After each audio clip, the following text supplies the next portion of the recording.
मंडळी, बऱ्याचदा आपण पाहतो की लग्नाच्या आधी एखादी मुलगी एकदम बारीक असते, फिट असते. पण जसं लग्न होतं अवघ्या काही महिन्यातच तिच्यात अचानक काही बदल दिसायला लागतात. जसं की तिचं वजन झपाट्याने वाढू लागतं. मग काय नातेवाईक असेल, शेजारी असेल किंवा फ्रेंड सर्कलमध्ये सगळे तिला टोमणे मारायला लागतात की काय मग लग्न मानवलेलं दिसतंय किंवा लग्नानंतर खूप जाड झाली आहेस, अशा पद्धतीचे टोमणे तिला ऐकायला मिळतात. पण सखींनो, खरंच लग्न मानवतं म्हणजे नेमकं काय होतं? लग्नानंतर आपल्या मुलींचं वजन असं अचानक का वाढतं आणि यामागे फक्त खाणं-पिणं कारणीभूत असतं की आणखी काही? या विषयावर सहसा कोणी उघडपणे आणि सविस्तर बोलत नाही, पण आजच्या व्हिडिओमध्ये याच विषयावर आपण बोलणार आहोत. त्यामुळे हा व्हिडिओ शेवटपर्यंत नक्की पहा आणि यामध्ये तुम्हाला मी सायंटिफिक रिझन सांगणार आहे की कशामुळे वजन वाढतं. तर सगळ्यात पहिला आणि महत्त्वाच्या कारणापासून सुरुवात करूया, ते म्हणजे मेंटल रिलॅक्सेशन, अर्थात मानसिक शांतता. लग्नाच्या आधी प्रत्येक मुलीच्या मनात एक स्ट्रेस असतो की म्हणजे टेन्शन असतं की माझं लग्न कसं होईल, माझं नवीन घर असेल ते कसं असेल, तिथली माणसं कशी असतील, मी तिथे मिक्स होईन ना, मी नवीन वातावरणात रुळू शकेन का, अशा एक ना अनेक गोष्टी डोक्यामध्ये चालू असतात.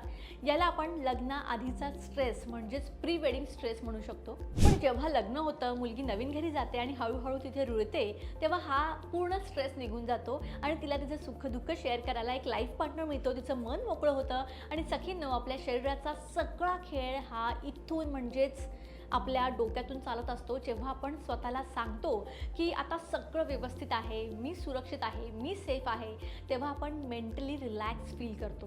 आणि सायन्स असं सांगतं की स्ट्रेस कमी झाला की शरीरातील कोर्टिसोल नावाच्या स्ट्रेस हार्मोनची पातळी कमी होते. यामुळे तुमची पचनक्रिया सुधारते. टेन्शन नसल्यामुळे तुम्ही व्यवस्थित खाता, व्यवस्थित पिता आणि सगळ्यात महत्त्वाचं म्हणजे शांत झोप घेता. त्याचबरोबर तुम्ही आनंदी राहू लागता आणि आनंदी राहण्याचा थेट परिणाम आपल्या तब्येतीवर आणि स्किनवर होतो. आपण जितके हॅपी राहतो तितके अधिक सुंदर आणि फ्रेश वाटतो. पण याच रिलॅक्स मूडमध्ये शरीराची मेटाबॉलिक सिस्टीम बदलते आणि वजन वाढायला लागतं. सेकंड म्हणजे खाण्यापिण्याच्या सवयींमधले बदल. तर हे जे खूप प्रॅक्टिकल आहे खरं तर, की लग्नानंतर सुरुवातीचे काही महिने आपले कसे असतात. आता बघा, आज आपण इकडे गेलो, यांच्याकडे जेवायला गेलो, उद्या दुसऱ्या नातेवाईकांकडे गेलो, नंतर माहेर सासरचे मानपान, हॉटेलिंग असेल, नवीन घरात रोज बनलेले गोड पदार्थ असतील, चमचमीत पदार्थ असतील. म्हणजेच काय तर कॅलरीजचं प्रमाण अचानक खूप वाढतं. त्यामुळे सायंटिफिकदृष्ट्या जेव्हा आपण गरजेपेक्षा जास्त कॅलरीज घेतो आणि त्या प्रमाणात आपली शारीरिक हालचाल होत नसेल, तेव्हा त्या अतिरिक्त कॅलरीज चरबीच्या म्हणजेच फॅटच्या रूपात शरीरामध्ये स्टोअर होतात आणि त्यामध्ये आपण आपल्या पार्टनरसोबत गप्पा मारत मारत नेहमीपेक्षा थोडं जास्त खातो. त्याला सायन्सच्या भाषेत सोशल फॅसिलिटेशन म्हणतात. त्यामुळे सुद्धा हे होतं. तिसरं म्हणजे हार्मोन्समधला बदल. लग्नानंतर मुलींच्या आयुष्यात भावनिक आणि शारीरिक पातळीवर मोठे बदल होतात. शारीरिक संबंधामुळे शरीरामध्ये अनेक प्रकारचे हार्मोनल बदल घडून येतात. तसेच वयाच्या 25 ते 30 या काळात मुलींचा मेटाबॉलिक रेट म्हणजे अन्न पचवण्याचा जो वेग असतो तो नैसर्गिकरित्या कमी होऊ लागतो. सो या दोन्ही गोष्टी एकत्र आल्यामुळे शरीराची ऊर्जा वापरण्याची क्षमता मंदावते. त्यामुळे तुम्ही आधी जितकं खात होता तितकंच जरी लग्नानंतर खाल्लं तर ते शरीर लवकर पचवू शकत नाही आणि वजन वाढायला लागतं. चौथं कारण आहे कम्फर्ट झोन. लग्नाच्या आधी स्वतःला फिट ठेवण्यासाठी, छान दिसण्यासाठी मुली डाएट करतात, व्यायाम करतात, स्वतःकडे खूप लक्ष देतात, पार्लरमध्ये जात असतात सतत. पण लग्नानंतर एक प्रकारची एक सेफ भावना निर्माण होते. चला, आता माझं लग्न झालंय, मला हवा तो जोडीदार मला मिळाला.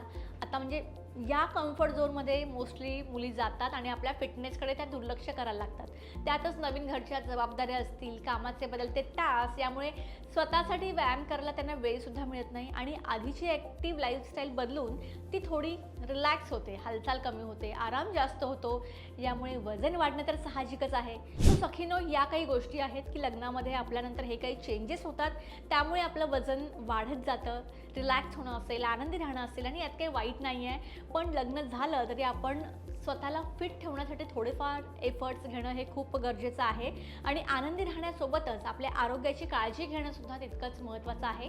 वजन वाढणं नैसर्गिक असलं तरी ते नियंत्रणात ठेवणं आपल्या हातात आहे. यासाठी रोज थोडा व्यायामासाठी वेळ काढा, आहारावर नियंत्रण ठेवा आणि स्वतःला फिट ठेवा.